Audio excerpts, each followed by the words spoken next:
कथाको प्रारम्भमा गरिने प्रार्थना। कथा भन्ने र सुन्ने सबैले चन्दन अक्षता फूल लिएर हात जोड्नु र पण्डितले तलको स्तुति पढ्नु। यम ब्रह्मा वरुणीन्द्र रुद्र मरुतस्तन्वन्ति दिव्यस्तवै वेदै साङ्गपदक प्रमुख पनिषदिर गायन्तं सामगा ध्यानावस्थित तद्गतेन मनसा पश्यन्ति यं योगिनो यस्यन्तं न विदुसुरासुरगणा देवाय तस्मै नमः। श्रीमच्चन्दनचर्चितो जलवपु शुक्लाम्बरा मल्लिकामालालङ्कितकृण्डला प्रविलसंमुक्तावली शोभिता सर्वज्ञाननिधानपुस्तकधरा रुद्राक्षमालाकरा वाग्देवी वदनम्बुजे वसतु मे त्रैलोक्यमाता चिरं करोति वाचालं पुंगं लङ्घयति गिरिं यत्कृपातमहं वन्दे परमानन्दमाधवं। नमो भगवते तस्मै व्यासाय अमिततेजसे यस्य साधुदक्ष्यामि नारायणी कथानिमं। नारायणं नमस्कृत्य नरं चैव नरोत्तमं देवीं सरस्वतीं व्यासं ततो जयमुदीरयेत्। सबैले पुष्पाञ्जली पुस्तकमा चढाएपछि वक्ताले कथा भन्न थाल्नु। श्रोताले एकचित्त भएर कथा सुन्नु। अथ द्वादशोऽध्याय। सुस्तानी व्रतौपख्यान। कुमारजी आज्ञा गर्नुहुन्छ हे अगस्त्य मुनि। त्यसपछि हिमालय पर्वतले आफ्नी पत्नी मेनका गर्भिणी भएको थाहा पाई अत्यन्त हर्षपूर्वक आफ्नो मर्यादाद्वारा अनुचित कर्म गरिदिए। 10 महिना पुरा भएपछि मेनकाको गर्भबाट हिमालयकी कन्या जन्मिन्। ती कस्ती कन्या थिइन् भने हजार सूर्यको तेज जस्तै तेज भएकी, रक्तवर्ण र कोमल अङ्ग एवं परम सुन्दरी, पद्य पत्र जस्तो नेत्र भएकी 32 लक्षणले युक्त कन्या जन्मेकी देखेर हिमालयले वशिष्ठ प्रवृत्ति ऋषि र गर्ग आदि ज्योतिषहरूलाई डाक्न पठाए।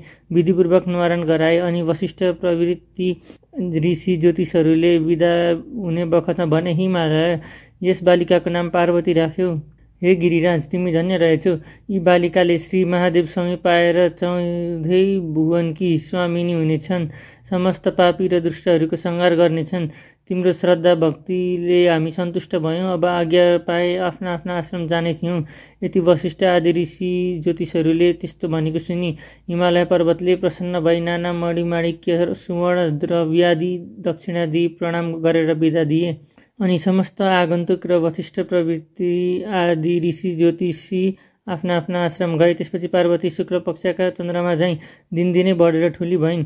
तिनी खेल्दा पनि शिव पूजा गरेर नै खेल्दथिन्। यस्ता प्रकारले बाल अवस्थादेखि नै शिवको भक्तिमा चित्त लगाएकी थिइन्। एक दिन नारद मुनिले विष्णु भगवान कहाँ गएर भने, हे वैकुण्ठनाथ, हिमालयकी कन्या पार्वती सबै तरहले तिम्रो योग्य छिन्।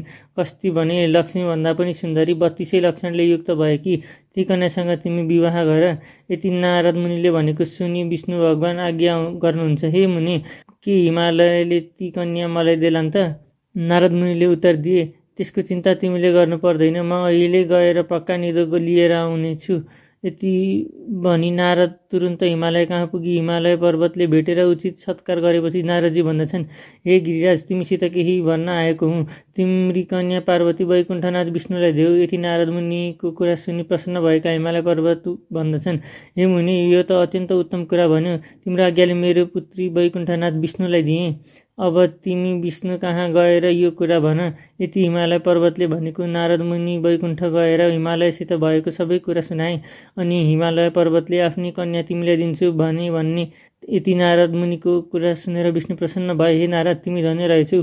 अब आफ्नो आश्रम जाऊ भनेर बिदा दिएपछि नारद मुनि आफ्नो आश्रम गए। त्यसपछि हिमालय पर्वतले पार्वती कन्यादान दिन भनी सामग्री तयार पारी नारद मुनिले डाकेर विष्णु कहाँ पठाई राम्रो लग्न ठहरे। आफ्ना गुरु बृहस्पति आदि सम्पूर्ण देवता, यक्ष, गन्धर्व, किन्नर, दैत्य र नाग सबैलाई निमन्त्रणा पठाए।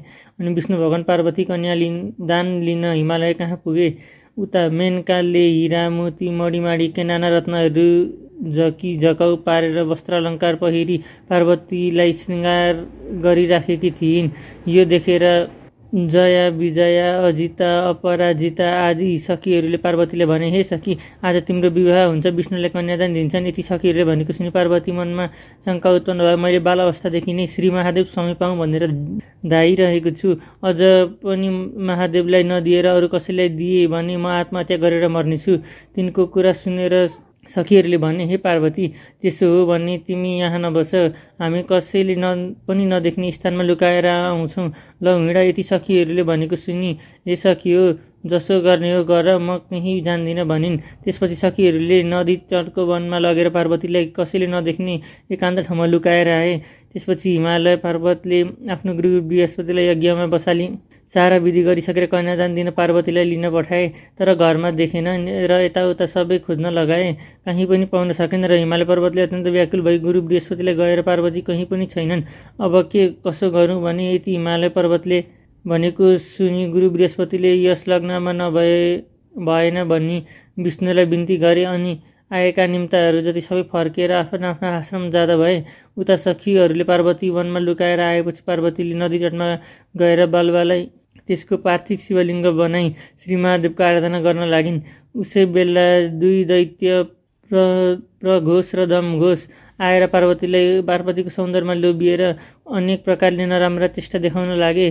तिनको चेष्टा देखेर पार्वतीलाई रिस उठ्यो र उनले हेर्नसाथ दुवै भस्म भए अनि पार्वतीले बनाएको शिवलिङ्गबाट स्वयं महादेव प्रकट भई आफ्नो ज्योति स्वरूपको दर्शन दिनुभयो र हे पार्वती, तिमी मेरो किन आराधना गरेकी भन्नुभयो। पार्वतीले बिन्ती गरिन्, हे जगदीश्वर, मैले बालक कालदेखि नै श्री महादेव समय पाऊँ भनी हजुरलाई धाइरहेकी छु। मेरो पिता हिमालय पर्वतले विष्णुलाई कन्यादान दिइन लाग्दा भागेर यहाँ लुक्न आएकी हुँ।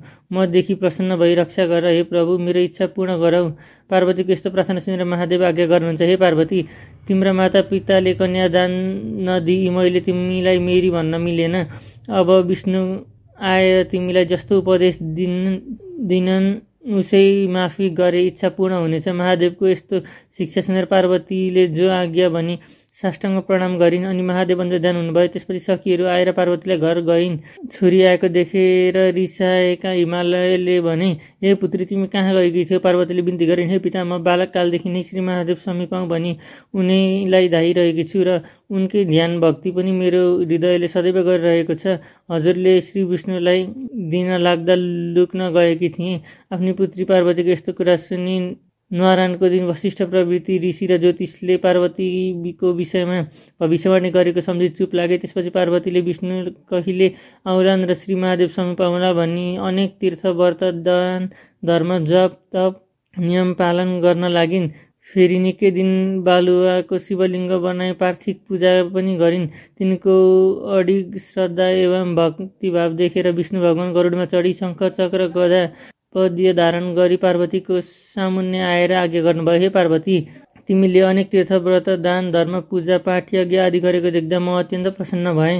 तिम्रो मनमा जे इच्छा छ सो वरदान माग, म दिन तयार छु। विष्णु भगवानले त्यस्तो आज्ञा गर्नुभएको सुनि पार्वती बिन्ती गर्दछिन्, हे ईश्वर, हे परब्रह्म परमात्मा, मलाई केही वरदान पाउनको इच्छा छैन, केवल महादेव समय प्राप्त हुने वरदान दिबक्स्योस्।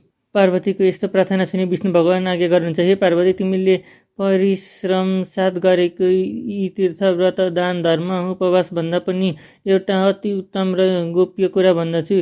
तिमी एकचित्त भएर ध्यानपूर्वक श्री स्वस्थानी परमेश्वरीको व्रत गर।